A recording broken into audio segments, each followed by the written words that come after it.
It's strange how often people told me I was lucky. Not in a dramatic way, more like an observation, something obvious that didn't need explaining. "He's so calm," they'd say. "He's such a good listener. You really found one of the good ones." And he was, on the surface. He remembered names, asked thoughtful questions, never raised his voice. When friends argued, he mediated. When someone was overwhelmed, he showed up with coffee and patience. He had that steady, reassuring presence that made people feel safe around him, including me. When we met, I noticed how comfortable everyone seemed in his orbit. There was no tension, no unpredictability. He didn't dominate conversations. He didn't interrupt. He just held space. I remember thinking that being with him felt like exhaling after holding my breath for too long. He was kind in ways that looked mature. He didn't play games. He didn't rush emotions. When I expressed excitement or worry, he nodded, reflective, thoughtful. "I like how self-aware you are," he told me early on. "Not everyone can communicate like that." That meant a lot to me. I'd spent years trying to learn how to express myself without being too much. Being seen as emotionally intelligent felt like an achievement. Around others, he spoke about me generously, complimented my work, mentioned how thoughtful I was, how driven. Sometimes I'd overhear him and feel a small swell of pride mixed with relief. I must be doing something right. I didn't know then that public praise and private correction could coexist so seamlessly.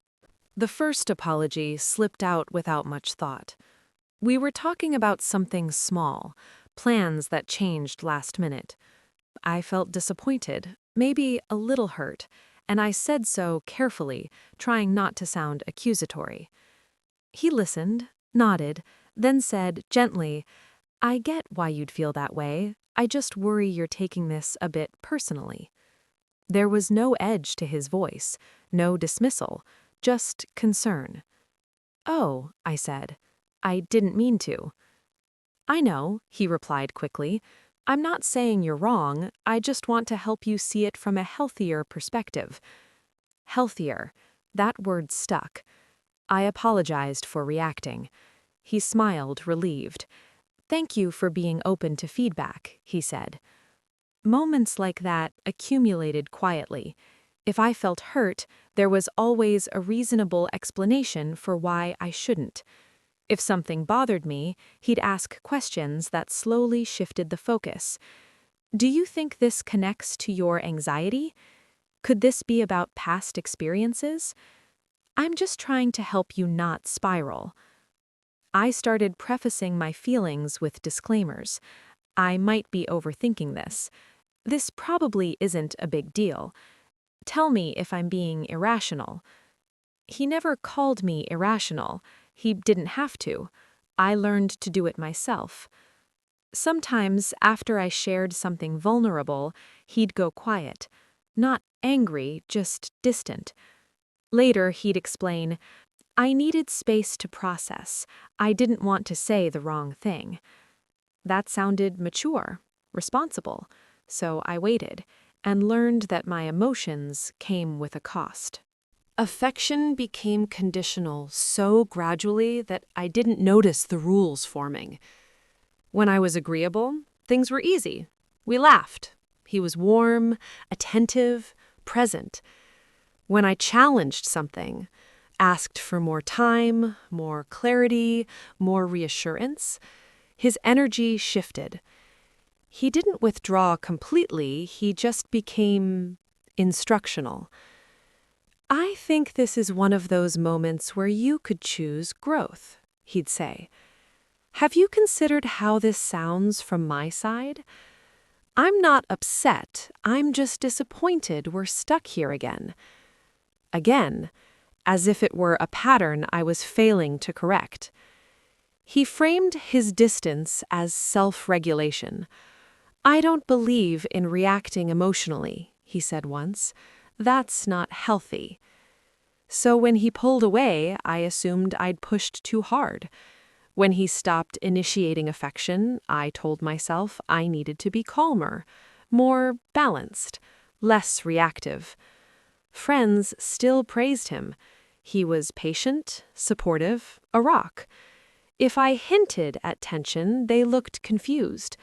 "But he's so good to you," someone said. "Maybe you're just stressed?" I wondered that too. He corrected me privately. The tone of my voice, the way I phrased things, how my emotions landed. "I'm not criticizing," he'd say. "I just want us to communicate better." Somehow, better always meant quieter. The realization didn't arrive with fireworks.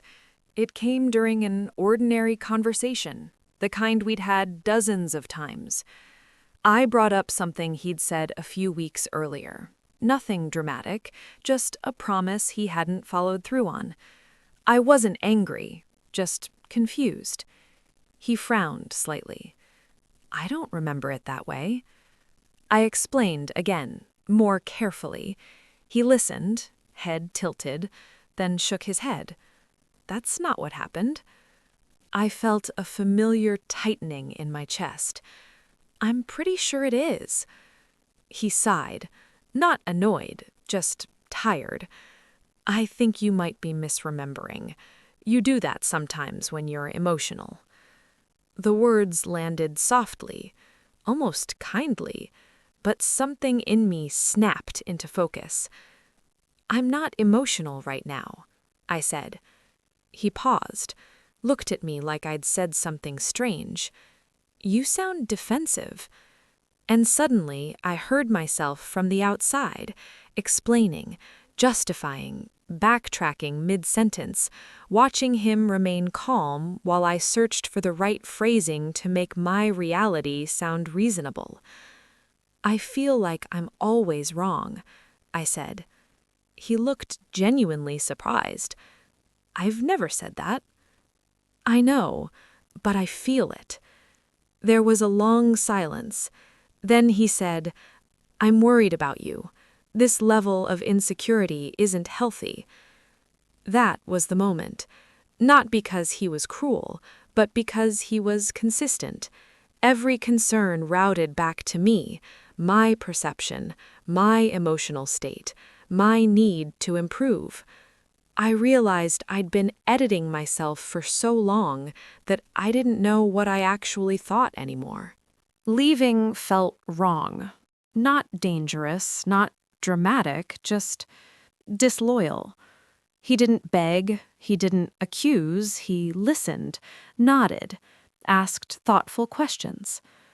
"I want you to do what's best for your growth," he said. That sentence haunted me. I walked away carrying guilt like a second skin, guilt for hurting someone so kind, guilt for not being able to explain myself clearly enough, guilt for leaving without proof. Even now, part of me wonders if I misunderstood everything, if I took care for control, if I confused maturity with distance. But there's also a quieter voice now, one that notices how my thoughts feel less tangled, how I don't rehearse conversations in my head anymore, how my feelings don't come with footnotes. I don't have a clean conclusion. I don't know exactly what to call what happened. I only know that love shouldn't require constant self-correction, and that kindness, when it asks you to disappear slowly, isn't as gentle as it looks.